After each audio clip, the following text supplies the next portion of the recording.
All right, I got a question. I'm talking about shepherds, talking about sheep today. I'd like you to raise your hand if you've ever met a real life shepherd. Raise your hand. I'm not talking about a farmer. Farmers are great. Real life shepherd. Okay, keep your hands up. They're debating over here. Bill, you got, okay, yes. 1, 2, 3. You were here last service, Scott. I don't know if that counts. Lorraine, 3, 4, 5, 6, maybe. Jude, you're my son. I know you've never met a shepherd. Kendall. Okay, so ballpark number, this is like 5 or 6 of us, actually. I think as I'm looking around a room, generally there's about 200 people in the room. So I think that's about, quick math, I do numbers, or do words, not numbers, but I think that's about 3% of us. Which checks out, about what I expected. Because here we are, you're sitting in seats in suburban America in the West, a far cry from agrarian, ancient Near East. Nobody wakes up magically on the eve of their 18th birthday and says, I finally discovered what I want to do. When I grow up, I want to be a shepherd. My guess is that for most of us, the closest we've ever been to a sheep is at a petting zoo. What do we know about sheep and shepherds? I think biblically speaking, and we have a glimpse, it's a good one. We know a little bit about what it means to know Jesus as our shepherd. David says in Psalm 23, he says, Yahweh, the Lord is my shepherd. We picture green pastures and still waters. But Jesus turns the corner here. There's a profound pivot. In John chapter 10, when he says, I am the good shepherd. What does he mean? It is something far more profound than a picturesque biblical postcard about sheep on valleys and by still waters and green pastures. I think there are 3 things for us to see here. We need to slow down and take a close look to zoom in. We should. And when we do, we'll find 3 things. First, the truth about sheep in a moment. Second, what that tells us about ourselves. What we learn from that comparison. And then thirdly, what we learn about our good shepherd. First, the truth about sheep. Now, when you picture sheep, what do you picture? Fluffy, right? And white, and cute, and cuddly. I want you to know that's completely wrong, biblically speaking. That's nothing like that. That there are parts of this metaphor that we have to look closely at. Take their vision, for example. Did you know that sheep can see about 360 degrees, almost a full circle, at the same time without moving their head because of the placement on their eyes on the sides of their face? And as a result, that makes them very good at peripheral vision. They can see what's around them, but they can't see what's before them. They're near-sighted. And because they can get a glimpse of what's around them, they're easily startled, and they run on their own, often away from the shepherd and the flock, and often right into harm's way. They're defenseless. They're nearsighted, they run, they're defenseless. They can't find food on their own. They're helpless in the face of predators. And are they ever obstinate and stubborn? You remember the story Jesus tells in Luke 15 about the lost things. There's the lost coin, there's the lost son, and there's the lost sheep. And remember what the shepherd does. He leaves the 99, Jesus says. A picture of the pursuing and initiating grace of God who goes after us, even the one. And remember what the shepherd does when he finds it. He puts it on his shoulders and carries it back home. Isn't that cute? A little sheepy piggyback ride. Douglas McMillan, who's a pastor and a former shepherd across the pond in Britain, says that that's only half the story. It's common in instances like that where a sheep had wandered off by itself that the sheep's feet would be tied together, often against its will, thrown on the back of the shepherd, who lugs it back home. It's not a smooth ride on the back of a shepherd as it's on its way back to camp. Here's what sheep do. They can't see because they're nearsighted. They run. They aren't smart. They can't help themselves. They are helpless and stubborn creatures. That's the truth about sheep. What does that tell us about ourselves? You know how many hundreds of times in the scriptures we're compared to sheep who run, who are stubborn, who are helpless and nearsighted? You know how many hundreds of times? 400 times. In other words, when the Bible calls us sheep, it is no compliment.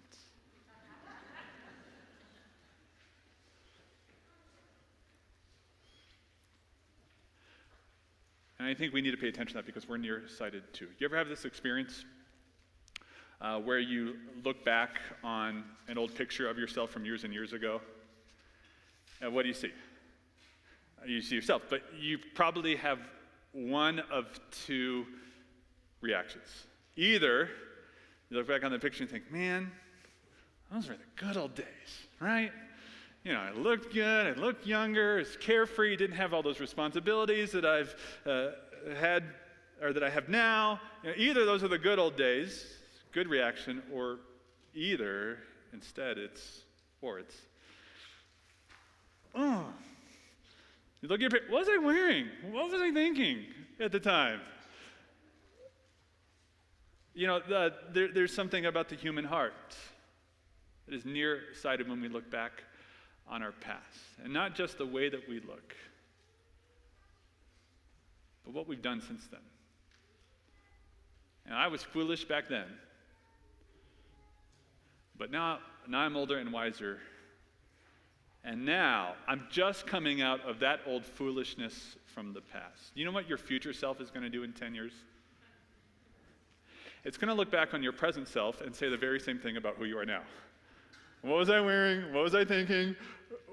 That foolish young version of me, what did I know about myself at the time? Not as much as I know now. 10 years later, the very same thing. Which is why you should make it your default position that in the present you are far more foolish than you think you are. And that's just looking back on our past. What about when we look ahead? We're nearsighted in that direction too, that we can only see about as far into our future as we can stick our hand in front of our face. Because what do you really know about your ride home today? Will you get home safely? What do you really know, if you're married, about the person you're going to wake up to tomorrow? If you go to bed next to them, will they still be there in the morning? You don't know. And so in both directions, we're nearsighted. We look back on our past, always coming out of that old foolishness. Yeah, right. Looking ahead, can only see into our future about as far as we can stick our hand in front of our face. You're nearsighted too, and you run too. And whether it's to something or from something, we're always wandering to something. Because the lie of the human heart is that we have this inward desire. We believe this myth that if we could just get to the next best thing, then our life will be happier. That on the other side of the fence, the grass will be greener. And you know there's that line from the hymn? Come thou fount of every blessing is the hymn. The line that says, prone to wander, Lord, I feel it. Prone to leave the Lord I love. Let me ask you, what are you wandering to? And it may be overt. It may be something you're aware of. It may be something on the inside. A longing of your heart. It may be a good thing. And I'm here to argue today that we are all wandering to something, and for that matter, we're all wandering from something. Because for some of us in the room, what brings us to God is our pain. And we've turned to Him for relief. And some of us are here in the room today and we're looking for a shepherd, but it's not Jesus. It's something that Jesus will give us to fix our life, and then we'll be okay. And it may be the spouse that you're praying for that you don't have yet. Keep praying, but stop depending. It may be praying for your spouse to finally come around to the person that you wish they would be, and they're still not. It may be something else, but the contentment is elusive. You're looking to something else, not Jesus, to be your shepherd. We're all wandering to something and from something. And like sheep, the Bible tells us the reason that we do this is that we have a predator who's always chasing us. Genesis chapter 4, the Lord says to Cain, sin desires to have you. It is crouching at your door, but you must master it. And it's far more deadly and far more dangerous than a lion that's prowling around. That's what 1 Peter calls it. Seeking to devour you. And it is far more deadly and far more dangerous than sort of an impersonal evil force that is in reality a person who is seeking to devour you and who will stop at nothing until you die in despair, doubting that God exists or loves you at all. Sin desires to have you. It is crouching at your door, but you must master it. If only it were that easy to master it. I mean, if only you could flip the switch on your selfishness and your stubbornness like a light and turn it off. Because if you will admit it, you don't like to be corrected. I don't. If you will admit it, you will go out of your way to serve someone, sure. To do something good, and kind, and sacrificial. But if you will admit it, there's always a limit. I mean, you'll do it up until that limit when it is convenient, but after that invisible line, it gets too costly, so you won't. That you're far more likely to be selfish than you are willing to admit. And so this is the truth about ourselves. We're nearsighted too, both directions, that we will run and wander. And that we're far more selfish and far more obstinate and far more helpless than we think we are or would like to admit. Which is why Jesus says, you need a shepherd. And not just any shepherd, you need a good shepherd. You need me. What is it about our good shepherd that makes him good? What do we learn about him? Finally, 3 things we're going to pull over. If you have your Bible, we're going to make some application of each of these things, that he knows you, that he leads you, and that he lays down his life for you. You got your Bible? Hope you do. Let's start with the fact that he knows you. Look with me at John chapter 10, verse 14. Jesus says, I am the good shepherd, and I know my own, and my own know me.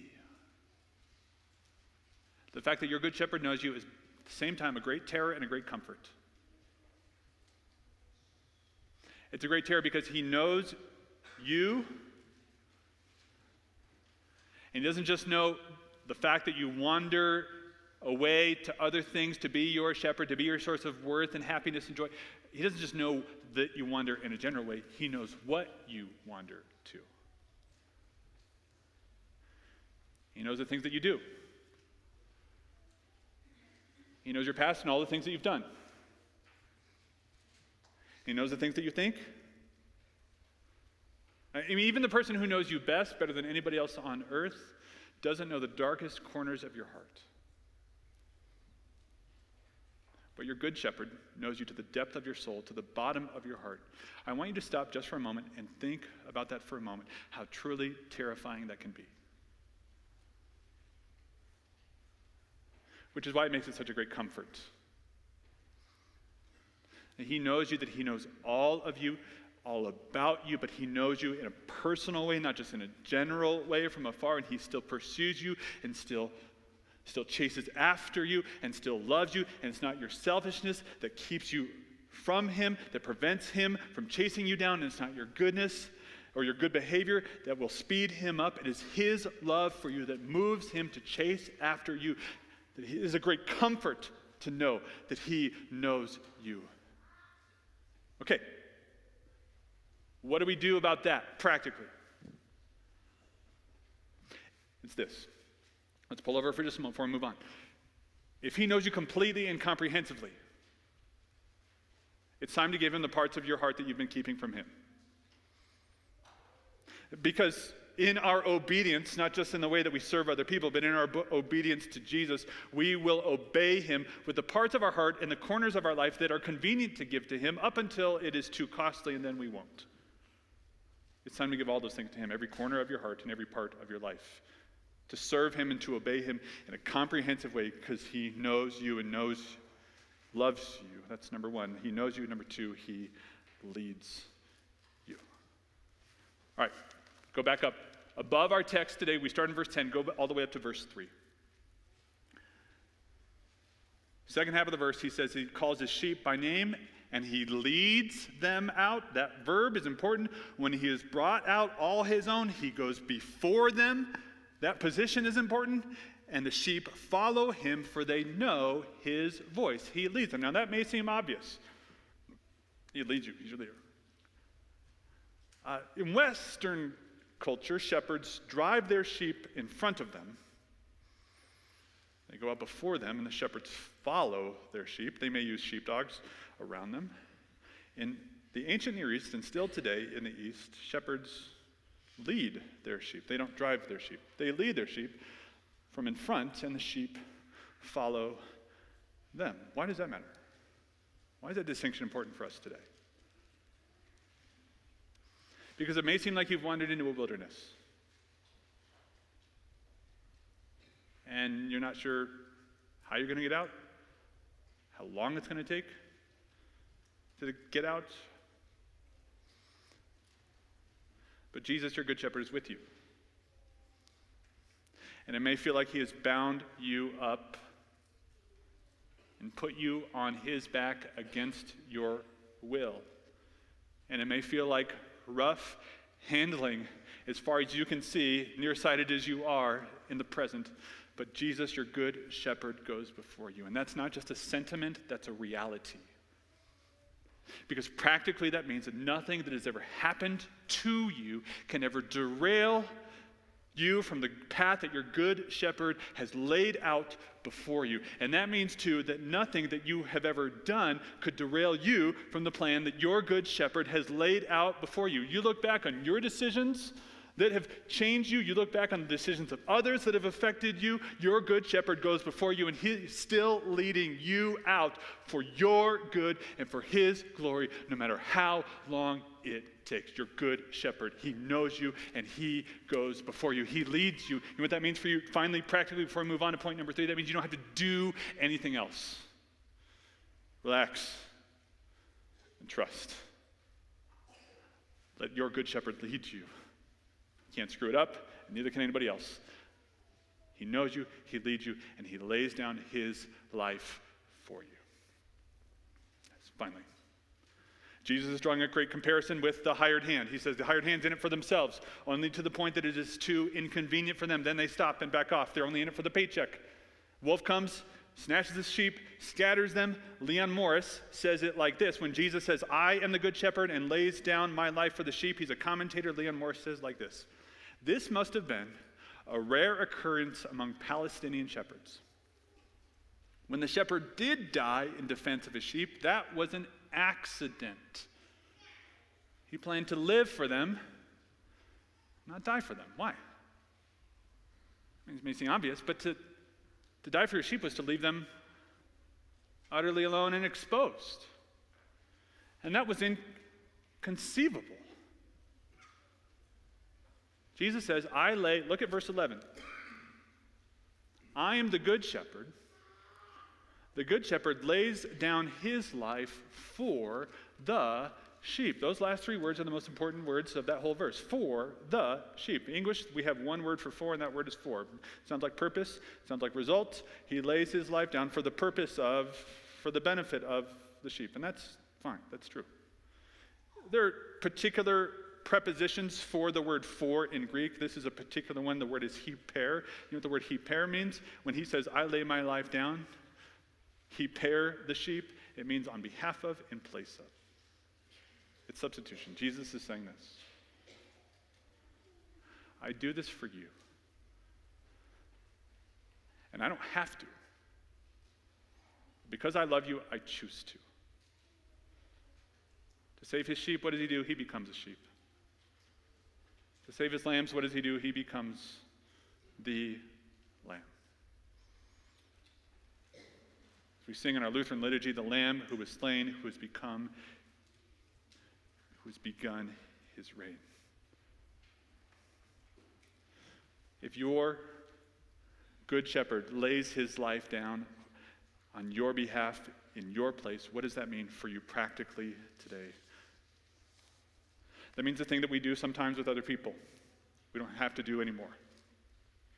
Because the thing that we do sometimes with other people is we keep score. You know the list that you make in your head, whether you do it on purpose or not. You know, they did this, they did this, they did this, I did that, I did that, I did that. And we always come out ahead when we're keeping score, right? That's the human heart. What does Jesus do for you? He keeps no score. He says, I am yours and you are mine, and because you belong to me, because I've done this in your place, I'm done keeping score with you. It frees you and it frees me from the inclination of the human heart to only give and to serve until the point that is convenient, and then to stop when it's not, but to go beyond inconvenient to the place where it comes at great cost to us. That's what he does when he says, I lay my life down in the place of, on behalf of, for the benefit of the sheep, for you. The lion who has become the lamb who is slain. He knows, he leads, he lays down his life, and the best part of all, friends, as we close, is this, that he does it only to take his life up again. Did you see that? 4 times he says, I come to lay my life down. 2 times he says, I come to take it up again. Chapter 10, verse 3. Let's go back up there before we close. He says, the sheep hear his voice, the voice of the shepherd, and he calls his own sheep by name, and he leads them out. Where is he leading them? Out of the sheep pen? Out of the valley of the shadow? Out of their troubles? Oh no, my friends, you're thinking far too small. Do you know what happens right after this chapter in chapter 10? The next chapter is chapter what? 11. Okay, cool. You're with me. Chapter 10, chapter 11. You know what happens in chapter 11? The very beginning, right after he says these things, he goes to Bethany. You know what he does in Bethany? He goes to the grave of his friend Lazarus. He's been dead 4 days. He weeps. He says, where have you laid him? Of course he knows where they've laid him. He's Jesus. He says, where have you laid him? His pursuit of him is even beyond the grave. And you know what he does at the grave of his friend Lazarus after he weeps about his death? And his humanity is weeping. And he says, he calls Lazarus by name. He calls him out. He says, roll away the stone, and they roll away the stone. We'll see another stone rolled away in a few months from now. And he says, Lazarus, come out. He doesn't say, hey, come on out. He calls him by name. What does that matter? He laid his life down only to take it up again. And if you lay your life down, if you belong to him, guess what he will do for you? He will take your life up too. And he's called you by name in baptism when you began to follow him and belong to him by grace. He's called you by name at the moment of your conversion. And when you step beyond the grave, Jesus himself, who has stepped through it with you, who has taken up his life, will call you from the grave by name because he knows you by name too. This is what makes him not just a good shepherd. He's good. It's what makes him the good shepherd. He knows you, so give him your whole heart, not just part that's convenient. Lay your life down for others beyond the point where it is convenient, even to the place where it comes at great cost. Let him lead you. You don't have to do anything. No one else could screw up God's plan for your life, and you can't screw it up either. So just follow him. Just be you. Love how much he loves you. And lay your life down because he has laid it down for you. And know that you will take it up, that he will take up your life, and you will be risen from the dead, even as he has risen for you too. So let's follow Jesus, our good shepherd, sheep that we are. Amen.